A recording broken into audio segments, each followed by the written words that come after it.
Market থেকে কি passive income বা অ্যাক্টিভ ইনকাম করা possible? Now the business can grow.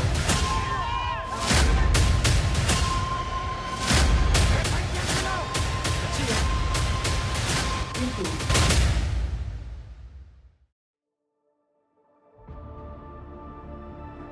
being very old in stock market, many times I face that particular questions from many other person যে stock market থেকে কি passive income বা active income করা possible? Stock market থেকে কি active income বা passive income করা যায়? হ্যাঁ, যায়। Answer is very very true.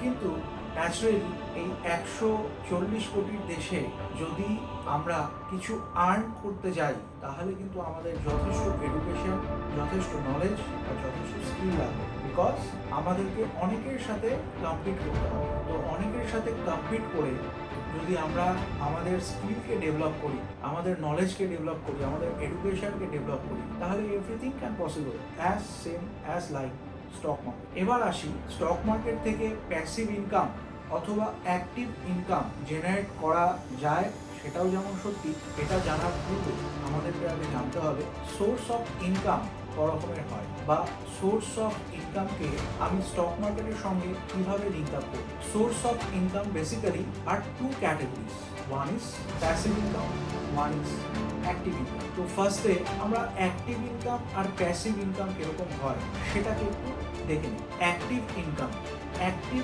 Income যে ইনকাম আমি আমার শ্রম বা টাইম ইনভেস্ট করে, শ্রম অ্যান্ড টাইম ইনভেস্ট করে যে ইনকামটাকে আমি করছি, দ্যাট ইজ অ্যাক্টিভ ইনকাম। মানে আমি ইদার আমি স্যালারি ড্র করছি, অর আমি ওয়েজে কাজ করছি, ডেইলি বেসিসেও অনেকে কাজ করে থাকেন, তাদের রেগুলার ওয়েজ, অথবা আমি কোনো বিজনেসম্যান, আমি কোনো বিজনেসের সাথে জড়িত, তো আমার যে বিজনেস ইনকাম আছে, it's all coming under active income. আর প্যাসিভ ইনকাম কি হচ্ছে? প্যাসিভ ইনকামের ডেফিনেশনে আমি এটাই বলতে পারবো যে passive income is a income which is generating of our other source, like it can B hour remuneration. মানে আমরা কোনো রেমুনারেশন পাচ্ছি বা রয়্যালটি পাচ্ছি বা কোনো ইনভেস্টমেন্টের থেকে ডিভিডেন্ড পাচ্ছি, ইট অল ইভেন্চুয়ালি রেন্টও কিন্তু প্যাসিভ ইনকামের মধ্যে আসে। আমার কোনো প্রপার্টি আছে, সেই প্রপার্টিটা আমার রেন্টে দেওয়া আছে, সেখান থেকে আমি যে ইনকামটা পাচ্ছি, that is also coming under passive income.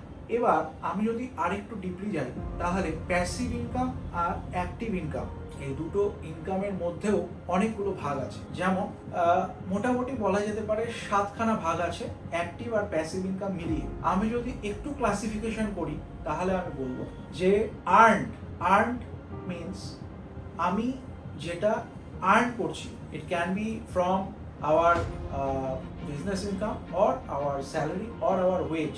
আমরা বিজনেস থেকে ইনকাম করছি, অথবা স্যালারি থেকে ইনকাম করছি, অথবা আমি ওয়েজে কাজ করছি, প্রত্যেক দিনের আমার যে শ্রম আছে সেই পারিশ্রমিক আমি পাচ্ছি। এই যে ইনকামটা, এই যে আর্ন করছি, আমার time and sweat, our skill invest করার পর সেই ইনকামটা কামিং আন্ডার আর্ন।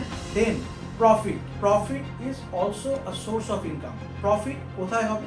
আমার কোনো কমোডিটিস আছে, আমি সেই কমোডিটিসটাকে সেল করলাম, সেল করার পরে সেটার থেকে যে ইনকামটা জেনারেট করবে, এটা যদি প্লাসে হয় তাহলে আমরা প্রফিট বলবো, যদি মাইনাসে হয় জেনারেলি তাকে আমরা লস বলবো। তো প্রফিট সেকেন্ড। Third, dividend. আমার কোনো স্টক অথবা কোনো ইনভেস্টমেন্ট আছে, যেই ইনভেস্টমেন্টের থেকে আমি একটা বোনাস পাই বা ডিভিডেন্ড পাই, সেই ডিভিডেন্ড পে আউটটা আমার একটা ইনকাম। রেন্টাল, আমার কোনো প্রপার্টি আছে, সেই প্রপার্টির থেকে বা আমার কোনো অ্যাসেট, যে অ্যাসেটটা আমি রেন্টে দিয়ে সেখান থেকে একটা ইনকাম আমার জেনারেট হচ্ছে, সেটা রেন্টাল ইনকাম। নাও আরেকটা ইনকাম হচ্ছে রয়্যালটি অথবা রেমুনারেশন। রয়্যালটি বা রেমুনারেশন মানে ধরুন আমরা অনেক সময় গভর্নমেন্টের কিছু অ্যাডভান্সেস পেয়ে থাকি, গভর্নমেন্টের থেকে অনেক সময় অনেক ভাতা পেয়ে থাকি, সেটা কম হোক বা বেশি হোক, সেটা ইটস কামিং আন্ডার রয়্যালটি। তো রয়্যালটি বা রেমুনারেশন প্লাস আমার কোনো ভাতা ছাড়াও আমি কোনো গিফট যদি পাই, তাহলে এটাও আমার রয়্যালটির মধ্যেই আসবে। এছাড়াও আরও ইনকাম আছে, যেরকম capital gain and interest. Capital গেইনকে নিয়ে যদি আমি বলি, তাহলে কোনো আমার অ্যাসেট ছিল, সেই অ্যাসেটটা আমি সেল করেছি, সেল করার পরে আমার যে আর্নিংটা যেটা এসছে that is coming under capital gain earning. যেমন আমার একটা প্রপার্টি অনেকদিন আগে পারচেস করা ছিল, সেই প্রপার্টিটা আমি আজকে তার থেকে অনেক বেশি দামে আমি বিক্রি করব, তাহলে এই প্রপার্টি বিক্রি করার ফলে যে আর্নিংটা আমার এসছে সেই আর্নিংটা কিন্তু ক্যাপিটাল গেইন। আর ইন্টারেস্ট বা অথবা ক্যাপিটাল গেইনেও আমি আরেকটা জিনিসও ইনক্লুড করছি। ক্যাপিটাল গেইনে আমার কোনো স্টক নেওয়া ছিল, সেই স্টকটা আমি যে প্রাইসে নিয়েছিলাম তার থেকে অনেক বেশি প্রাইসে আমি বিক্রি করলাম, তাহলে আমার যে আর্নিংটা হলো, বা কোনো মিউচুয়াল ফান্ড আমার আছে যে ইউনিটসে আমি পারচেস করেছিলাম তার থেকে অনেক বেশি ইউনিটস এসছে অথবা তার থেকে অনেক বেশি ন্যাভে আমি বিক্রি করছি, তাহলে আমার যে আর্নিংটা আসছে it is completely coming under capital gain income. আর এরপরে আসছে ইন্টারেস্ট। তো ইন্টারেস্টও একটা ইনকাম। আমরা এফডি জেনারেলি সব থেকে বেশি প্রচলিত, যে আমরা ব্যাংক এফডি অথবা পোস্ট অফিস এফডি বা অনেকে কর্পোরেট এফডিও করে, তো সেই সমস্ত ফিক্সড ডিপোজিট থেকে আমার যে আর্নিংটা আসছে, অথবা যদিও সেভিংসে খুব কম ইন্টারেস্টই আমরা গেইন করি ব্যাংক ইন্টারেস্টে, কিন্তু সেটাও যে ইন্টারেস্ট আর্নিং আমার হচ্ছে, এই ইন্টারেস্ট আর্নিংটা আমার একটা ইনকাম। তাহলে এই সাতখানা কিন্তু আমরা ইনকামের ডেফিনেশন বুঝলাম যে কত রকমের ইনকাম আছে। তো এবার এখানে আমি যদি একটু ক্লাব করি তাহলে আমরা একটু ভালো করে বুঝতে পারবো যে এত ইনকামগুলো যেগুলো জেনারেট হচ্ছে, এই ইনকামের মধ্যে most of the cases if you will see, stock market এমন একটা জায়গা যেখান থেকে আমি কিন্তু অ্যাক্টিভ ইনকাম আর প্যাসিভ ইনকাম দুটোকেই ক্লাব করে ইনকাম করতে পারি। ফর অ্যান এক্সাম্পল, এখানে মেনি ইনকামস আর দেয়ার। যেমন আমি কোনো স্যালারিড পার্সন, তো আমি যেখানে আমার টাইম, আমার স্কিল আমি ওখানে ইনভেস্ট করছি, সেখানটায় কিন্তু আমি স্যালারি ড্র করছি মান্থ অন মান্থ। হ্যাঁ, আমি যদি সেখানে এক্সট্রা ভালো কাজ করি তাহলে আমি extra incentive I will earn, আমি হয়তো ইনসেন্টিভ পাবো বা কোনো সময় আমি বোনাস পেতে পারি। সেখানে কিন্তু আমার যে ইনকামটা আসছে সেটাও কিন্তু অ্যাক্টিভ ইনকামেই আসছে, প্যাসিভ ইনকাম আসছে না। অথবা আমি কোনো পারিশ্রমিক হিসেবে ডেইলি ওয়েজেসে আমি কাজ করছি, তাহলে সেখানে যদি আমি 2 ঘন্টা বা 3 ঘন্টা আমি এক্সট্রা কাজ করি, তাহলে সেটাও কিন্তু আমার অ্যাক্টিভ ইনকামেই আসছে। কেন? সেখানে আমি 1 ঘন্টা 2 ঘন্টার বেসিসে আমি হয়তো আমার যা ওয়েজেস আছে সেখানে হয়তো কিছু মূল্য বৃদ্ধি হতে পারে, আমি সেখানে এক্সট্রা কিছু হয়তো পেতে পারি, কিন্তু সেটা কখনোই কিন্তু আমার প্যাসিভ ইনকাম নয়। আবার কোনো বিজনেসম্যান, সে যে বিজনেস করছে সেই বিজনেসের থেকে সে যে আর্নিংটা করছে, সেই আর্নিংয়ের ওপর যদি কোনো মাসে তার সেল বেশি হয়, যদি সে প্রফিটে সেল করে, তাহলে যেরকম আমাদের বাঙালিদের কাছে চৈত্র সেল ইজ ভেরি ইম্পর্টেন্ট, তো চৈত্র সেল বা পয়লা বৈশাখের সেল বা পুজোর সেল যে কোনো বিজনেসম্যানদের কিন্তু সেলকে হাইক করে। তো সেখানে আমার যে সেলটা হচ্ছে সেই সেলটা কিন্তু আমার ইনকামকে বৃদ্ধি করছে। আমার যে সেল হচ্ছে সেটা প্রফিট মার্জিনের উপর ডিপেন্ড করছে, বিজনেস টু বিজনেস আমার কিন্তু ইনকামটাকে বৃদ্ধি করছে। তো এখানেও কিন্তু ইনকামটা অ্যাক্টিভ ইনকামেই আসছে, এটা কিন্তু প্যাসিভ ইনকাম নয়। তাহলে স্যালারি বা ওয়েজেস বা বিজনেস থেকে আমি যে ইনকাম করছি সেটা কিন্তু directly coming under active income.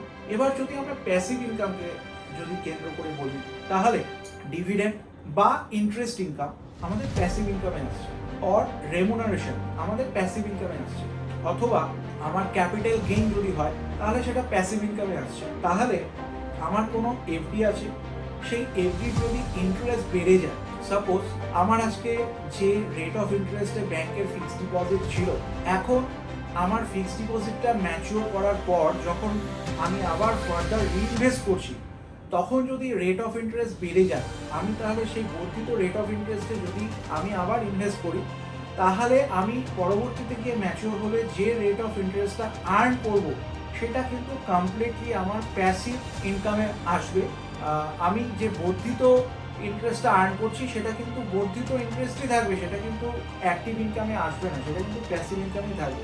আবার আমার একটা প্রপার্টি বা আমার কোনো স্টক আছে যেটার থেকে, বা কোনো মিউচুয়াল ফান্ড আছে, যে এই ধরনের কোনো অ্যাসেট থেকে যদি আমি ক্যাপিটাল গেইন করি, আমার যদি ক্যাপিটাল গেইন হয় আর ওই ক্যাপিটাল গেইনের থেকে আমি যে ইনকামটা করবো সেটাও কিন্তু আমার প্যাসিভ ইনকামেই আসবে, সেটা কিন্তু আমার অ্যাক্টিভ ইনকামে আসছে না।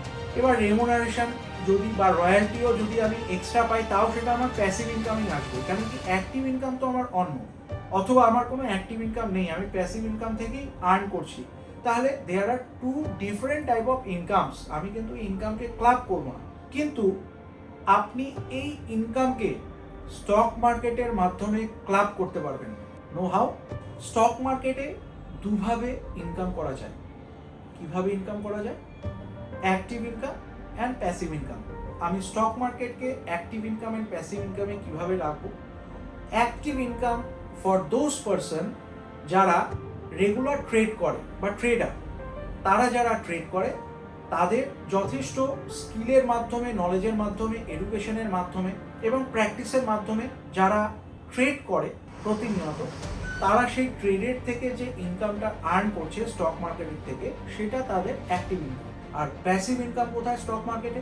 আমার কোনো ইনভেস্টমেন্ট আছে, সেই ইনভেস্টমেন্ট মানে বাই ইনভেস্টিং আমি কোনো ইনভেস্ট করেছি, সেই ইনভেস্টমেন্টের যে লং টার্মে আমি একটা রিটার্ন পাচ্ছি, সেই রিটার্নটা আমার প্যাসিভ ইনকাম। তাহলে কিন্তু ফ্রেন্ডস, একমাত্র স্টক মার্কেটই আছে বা অন্যতম, একমাত্র না হলেও অন্যতম স্টক মার্কেট আছে যেখান থেকে আমি অ্যাক্টিভ এবং প্যাসিভ দুটো ইনকামই কিন্তু জেনারেট করতে পারি with full of knowledge, full of skill and full of education and full of প্র্যাকটিসের দ্বারা।